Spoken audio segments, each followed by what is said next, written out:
When first learning the Pyraminx, the tips are the easiest and fastest part of the solve. For this reason, they are commonly overlooked as a way to improve your Pyraminx times.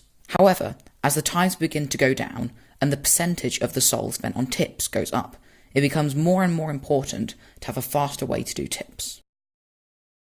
First off, you do not want to do all your tips at the start or end of the solves, unless there are only 1 or 2 tips to do.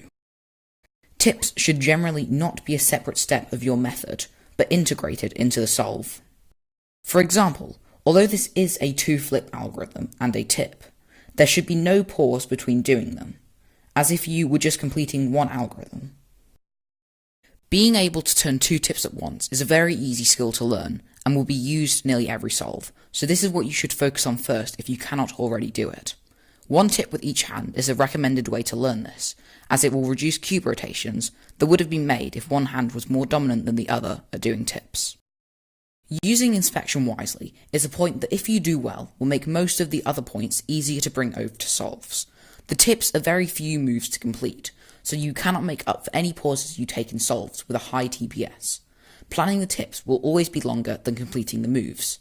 You have time to plan an inspection, so it will help your times a lot if you use it.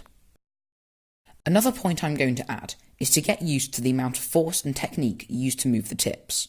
For example, on my Moyu Pyraminx, a flick is enough to get the tip to move the whole way, but on my X-Man Bell Pyraminx, it is better to have your finger on the tip for the whole turn. Each Pyraminx is different and set up differently, so this is just an extra thing to think about to avoid over and undershooting. Tips will always be an annoying part of the solve, but if you use the advice given in the video, it is possible to have the tips add under a second. I will demonstrate this with 2 solves I did. Without the tips and using the scramble on screen, I got 4.54 seconds. I then did the same scramble but added 4 tips, the maximum a scramble can have. I got a time of 5.46 seconds, less than a second added for 4 tips.